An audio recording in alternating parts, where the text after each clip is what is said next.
Les événements récents ont démontré la nécessité de préciser et de réformer les conditions dans lesquelles peuvent être décidées les sorties ponctuelles de détenus emprisonnés. Il ne s'agit pas de bouleverser sous le coup de l'émotion, émotion légitime. Il ne s'agit pas de bouleverser sous le coup de l'émotion et sans précaution les grands principes de notre droit. Et il faut le rappeler à certains commentateurs mal avisés, la politique pénale actuelle n'est nullement laxiste en ce domaine. Soyons précis.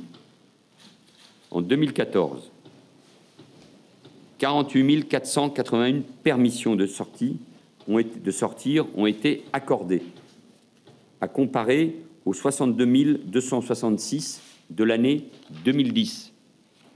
2014, 2010, c'est 22% de moins, 22%.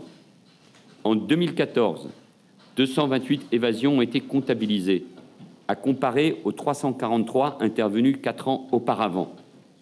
Depuis des années, le taux de non-réintégration de la prison à l'issue des permissions de sortir oscille autour de 0,5%.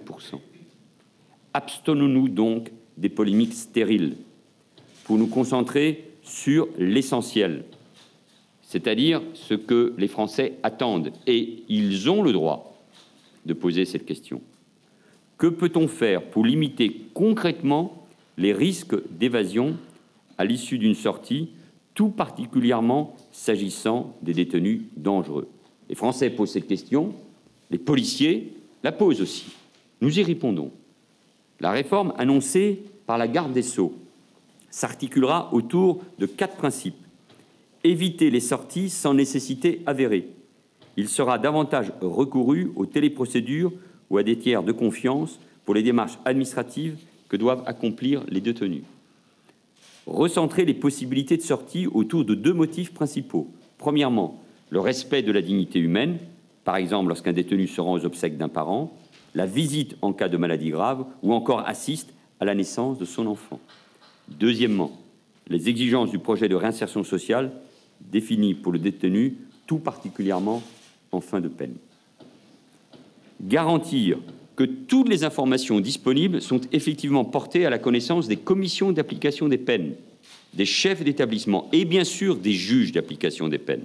Ces derniers doivent être en mesure de prendre en toute indépendance des décisions éclairées. Les informations déterminantes ne peuvent échapper aux professionnels sur qui reposent, nous le voyons bien, de lourdes décisions. 2 pistes de travail seront explorées. D'une part, veiller à un meilleur contrôle des circuits d'information. D'autre part, ne pas exclure une réflexion sur la composition des commissions d'application des peines.